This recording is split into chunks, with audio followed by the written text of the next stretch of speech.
नमस्कार स्वामी भक्तांनो. माझ्या स्वामीला अर्पण मराठी चॅनलवर तुम्हा सर्वांचं मनापासून खूप खूप स्वागत आहे. हिंदू पंचांगानुसार भाद्रपद महिन्याच्या शुक्ल पक्षातील तृतीया तिथीला हरतालिकेचे व्रत केले जाते.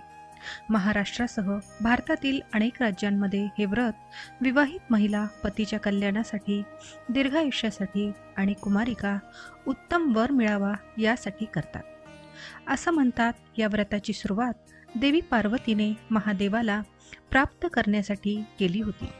त्यामुळे या दिवशी महिला उपवास करतात आणि शिवलिंगासह देवी पार्वतीची पूजा व आराधना करतात. यंदा 6 सप्टेंबर 2024 रोजी हे व्रत साजरे केले जाईल. चला तर मग जाणून घेऊया हरतालिका पूजेचे शुभमुहूर्त, तिथी आणि हरतालिकेची कथा. मंडळी, भाद्रपद महिन्याच्या शुक्ल पक्षातील तृतीया तिथी 5 सप्टेंबर रोजी दुपारी 12:21 सुरू होणार असून ही तिथी 6 सप्टेंबर रोजी दुपारी 3:01 असेल. उदय तिथीनुसार शुक्रवारी 6 सप्टेंबर 2024 रोजी हे व्रत साजरे केले जाईल.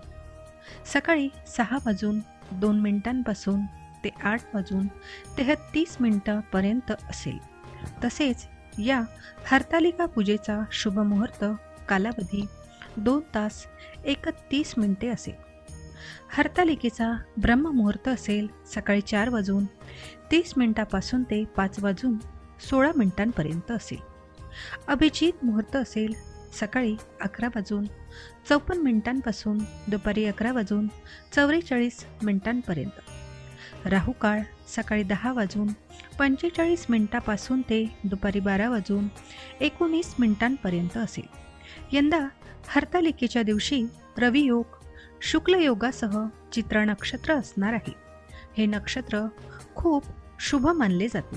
या दिवशी रवी योग सकाळी 9:25 लागेल, जे 7 सप्टेंबर रोजी सकाळी 6:02 समाप्त होईल. या दिवशी सकाळी लवकर उठून स्नान करून स्वच्छ वस्त्र परिधान केले जातात. घर स्वच्छ करून घरातील देवांची पूजा केली जाते. त्यानंतर हरतालिकेच्या मूर्तीची आणि शिवलिंगाची देखील पूजा केली जाते. तसेच हरतालिका कथेचे पठण केले जाते आणि गौरी मे प्रियता नित्य अघनाशाय मंगला सौभाग्ययास्तु ललिता भवानी सर्व सिद्धये या मंत्राचा जप केला जातो. देवी पार्वतीला महादेव आपले पती व्हावे अशी इच्छा होती. त्यामुळे त्यांनी हे व्रत आपल्या सखीसह केले होते. पार्वती यांनी केलेल्या व्रताच्या प्रभावामुळे भगवान शंकर प्रसन्न झाले आणि त्यांनी देवी पार्वतीसह विवाह केला. हर म्हणजे अपहरण करणे आणि तालिका म्हणजे सखी. देवी पार्वतीच्या सखीने त्यांचे हरण करून त्यांना जंगलामध्ये नेले होते, जिथे त्यांनी महादेवांना प्राप्त करण्यासाठी हे व्रत केले. त्यामुळे या व्रताला हरतालिका असे म्हटले जाते. पौराणिक कथेनुसार एके दिवशी पार्वती कैलास पर्वतावर बसली होती. पार्वतीनं शंकराला विचारले, महाराज, सर्व व्रतात चांगलं व्रत कोणतं? श्रम थोडे आणि फळ पुष्कळ असं एखादं व्रत असेल तर मला सांगा, आणि मी कोणत्या पुण्याईनं आपल्या पदरी पडले हेही मला सांगा. तेव्हा भगवान शंकर म्हणाले, जसा नक्षत्रात चंद्रश्रेष्ठ, ग्रहात सूर्यश्रेष्ठ, 4 वर्णात ब्राह्मण श्रेष्ठ, देवात विष्णू श्रेष्ठ आणि नद्यात गंगा श्रेष्ठ, त्याचप्रमाणे हरतालिका हे व्रत सर्वात श्रेष्ठ आहे. ते तुला सांगतो. तेच तू पूर्वजन्मी हिमालय पर्वतावर केलंस आणि त्याच पुण्यानं तू मला प्राप्त झालीस. ते ऐक. हे व्रत भाद्रपद महिन्यातल्या पहिल्या तृतीयेला करावं. ते पूर्वी तू केलंस ते मी तुला आता सांगतो. तू लहानपणी मी तुला प्राप्त व्हावं म्हणून मोठं तप केलंस. 64 वर्षे तर झाडाची पाने खाऊन होतीस. थंडी, पाऊस, ऊन ही तिन्ही दुःख सहन केलीस. हे तुझे श्रम पाहून तुझ्या वडिलांना फार दुःख झाले आणि अशी कन्या कोणास द्यावी अशी त्यांना चिंता पडली. इतक्यात तिथे नारद मुनी आले. हिमालयानं त्यांची पूजा व येण्याचं कारण विचारलं. तेव्हा नारद म्हणाले, तुझी कन्या उपवर झाली आहे, ती विष्णूला द्यावी. तो तिच्या योग्य नवरा आहे. त्यांनीच मला तुझ्याकडे मागणी करण्यास पाठविलं आहे, म्हणून इथं मी आलो आहे. हिमालयाला मोठा आनंद झाला.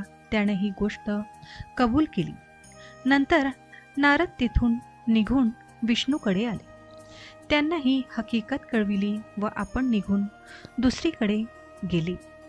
नारद गेल्यावर तुझ्या वडिलांना ती गोष्ट तुला सांगितली. ती गोष्ट तुला रुचली नाही, तू रागावलीस. असं पाहून तुझ्या सखीनं रागवण्याचं कारण विचारलं. तेव्हा तू सांगितलंस, महादेवा वाचून मला दुसरा पती करणे नाही, असा माझा निश्चय आहे. असे असून माझ्या वडिलांनी मला विष्णूला देण्याचं कबूल केलं आहे. याला काय उपाय करावा? मग तुला तुझ्या सखीने एका घोर अरण्यात नेलं. तिथे नेल्यावर एक नदी दृष्टीस पडली. जवळच एक गुहा आढळली. त्या गुहेत जाऊन तू उपास केलास. तिथं माझी लिंग पार्वतीसह स्थापिलीस, त्याची पूजा केलीस. तो दिवस भाद्रपद शुद्ध तृतीयेचा होता. रात्री जागरण केलंस. त्या पुण्यानं इथलं माझं आसन हल्लं. नंतर मी तिथे आलो, तुला दर्शन दिले आणि वर मागण्यास सांगितले. तू म्हणालीस, तुम्ही माझे पती व्हावे, याशिवाय दुसरी कोणतीच इच्छा नाही. नंतर ती गोष्ट मी मान्य केली व गुप्त झालो. पुढं दुसऱ्या दिवशी ती व्रतपूजा तू विसर्जन केलीस.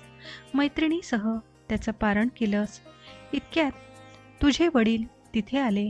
त्यांनी तुला इकडे पळून येण्याचं कारण विचारलं. मग तू सर्व झालेली हकीकत त्यांना सांगितलीस. पुढं त्यांना तुला मलाच देण्याचं वचन दिलं. तुला घेऊन घरी गेले. मग काही दिवसांनी चांगला मुहूर्त पाहून मला अर्पण केले. अशी या व्रतानं तुझी इच्छा पूर्ण झाली. याला हरतालिका व्रत असं म्हणतात. याचा विधी असा आहे की ज्या ठिकाणी हे व्रत करायचे असेल त्या ठिकाणी तोरण बांधावं, केळीचे खांबे लावून ते स्थळ सुशोभित करावं. पुढे रांगोळी घालून पार्वतीसह महादेवाचं लिंग स्थापन करावं. षोडशोपचारे त्याची पूजा करावी. मनोभावे त्याची प्रार्थना करावी. नंतर ही कहाणी करावी व रात्री जागरण करावं. या व्रताने प्राणी पापापासून मुक्त होतो. 7 जन्माचं पाप नाहीसं होतो. त्याचबरोबर व्रताच्या प्रभावामुळे स्त्रियांचं सौभाग्य वाढतं. मंडळी, कहाणी केल्यावर सुवासिनींना यथाशक्ती वाण द्यावे. दुसऱ्या दिवशी उत्तर पूजा करावी आणि व्रताचं विसर्जन करावं. हे व्रत केल्याने विवाहित महिलांच्या वैवाहिक आयुष्यात सुख समृद्धी येते आणि कुमारिकांना मनासारखा जोडीदार मिळतो असे म्हटले जाते. हरतालिकेचे व्रत फक्त फळ खाऊन केले जाते. तसेच हे व्रत दुसऱ्या दिवशी सकाळी सोडले जाते. व्रताच्या दुसऱ्या दिवशी सकाळी लवकर उठून स्नान केल्यानंतर पूजा करून व्रत सोडले जाते. तर मंडळी, हा व्हिडिओ तुम्हाला कसा वाटला मला कमेंट करून नक्की सांगा. व्हिडिओ आवडला असेल तर व्हिडिओला लाईक करा. जास्तीत जास्त लोकांना हा व्हिडिओ शेअर करा, म्हणजे त्यांनासुद्धा ही माहिती मिळेल. चला तर मग आजच्या व्हिडिओमध्ये एवढेच. मी तुम्हाला परत मिळते अशाच एका नवीन आणि माहितीपूर्ण व्हिडिओमध्ये. तोपर्यंत सर्वांनी काळजी घ्या आणि असेच छान छान माहितीपूर्ण व्हिडिओ पाहण्यासाठी आजच आपल्या स्वामीला अर्पण मराठी चॅनलला सबस्क्राईब करा. धन्यवाद.